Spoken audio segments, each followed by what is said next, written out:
Today, I'm going to talk to you a little bit.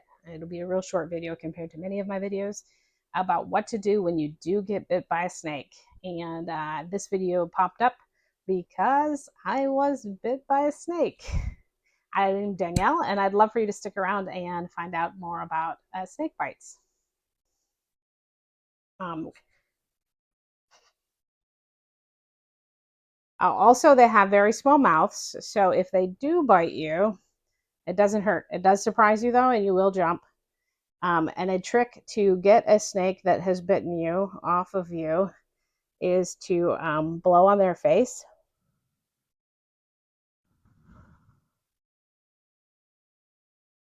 She's pretty sure that I taste good though.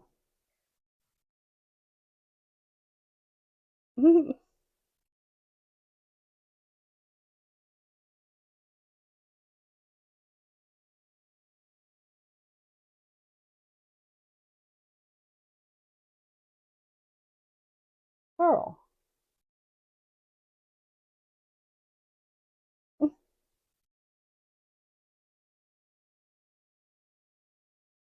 Why?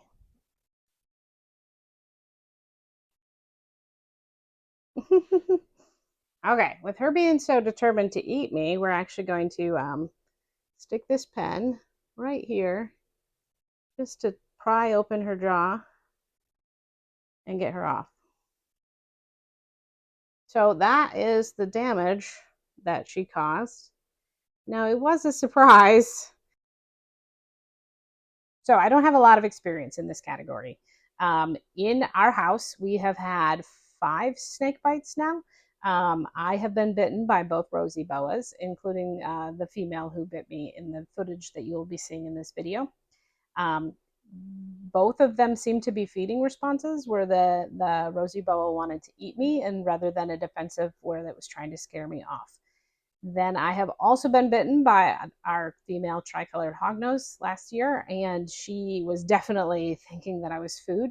And that one might have even been like super my fault. We have pet rats, and I'm pretty sure that I was handling the rats before I cleaned the snakes. And I'm not positive that I washed my hands between those two experiences. And she was out hunting, and it was clear that she was hunting. And I touched her backside, and she flipped around and got me. Now, interestingly enough, I wasn't sure how that bite would go because the tricolors are rear fang venomous. It's a very mild venom, but I have heard of people swelling up with the hognose bites. But the hognoses also have that scale on their nose, which makes it really easy for you to lift up their face and pull them off of you. So I just calmly did that. And so today we're going to talk about the things that you should do. The number one thing you should do is remain calm. Whether your snake has bit you very fast in a striking motion and has let go, or whether or not the snake is continuing to bite you. In the footage here, the rosy boa continued to bite me. She was trying to eat my arm, which was not going to be possible. The next thing you should do is blow on their face. Oftentimes, that's all that it takes to get them to let go. If it is a hog nose, I would do the just pull on their little nose scale gently and remove them that way. But blowing on their face, I did this with the rosy boa male, and he let go right away. It was super easy. This female was very determined, though, and she did not care that I was blowing on her face. So the next thing I did was I took a marker, and that's just because that's what I had available. But you want a small object that you can get between you and the snake. So the snake's teeth are going to be curved towards the back of their throat, and that's going to make it so that pulling on them is going to do more damage to you and can also cause damage to their teeth. So if you gently slide an object into their mouth, you can use that to gently pull them off of you instead of like ripping you or their teeth. Then once the snake has been removed and put back in its enclosure, then you may want to check out the damage. So I thought I would show that off really good because it's something that a lot of people worry about. This is the rosy boa snake bite, and you can see where she's got both the top and the bottom jaw have left little teeth marks. And this is the extent of the damage that she has caused. Now, snakes have really clean mouths compared to mammals. So I do recommend that you wash with soap and water.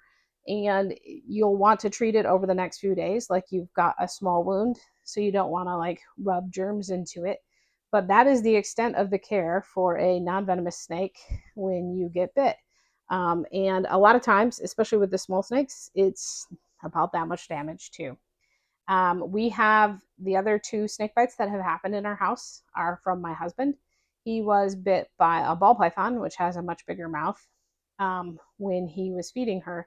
So he dropped the rat and he went to get the frozen thawed rat.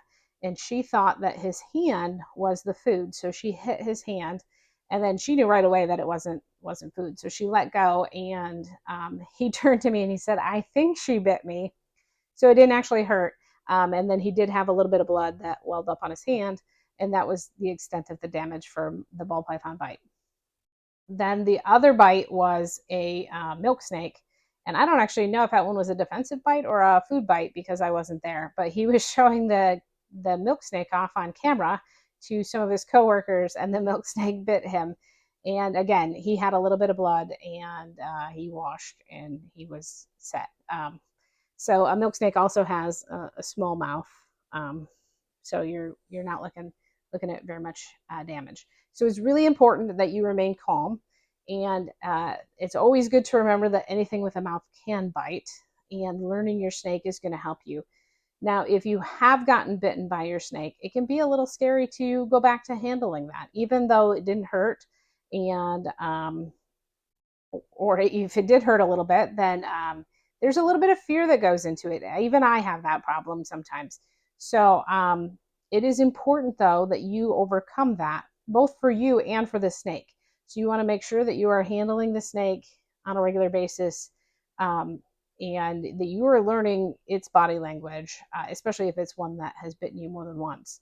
I have never been bit. Well, those are the 3 bites that I've had. So we've never had a snake that has bitten a second time. Now, Martha, my little hognose snake, I'll go get her. Now, I'm hoping she doesn't bite me on camera. It's hard to watch the snake and record the video. And she did come out of her enclosure with her mouth open. She's been very hungry lately. And she also doesn't really like to be handled. So she once tried to bite me as a way of telling me she was done. And then she just seems really hungry lately. So we've upped her food size. And last year, she did a 5-month hunger strike. So I'm very glad that she's eating really well. But I would prefer that she didn't bite me, especially on camera. It's not my favorite thing. So watching your snake, which is hard to do on camera, is the thing that you should be doing to make sure that you don't get bit. And with hognoses, it's a little bit hard because she'll totally turn her head and open her mouth, which is how I know that she's tried to bite me when she's done being handled before. And now she's trying to bite herself. So we're going to go put her back. And she totally was coming at me as I was putting her back in. She was definitely ready to bite me. And I don't know if that's a food response or a defensive response. And with the hog noses, I feel like it's a little hard to tell. I feel like when they're really defensive, they're usually hissy and they bluff strike. But she doesn't even strike. She just opens her mouth and starts turning her head. And this time she was like grabbing her own body with her little mouth, and trying to get my fingers.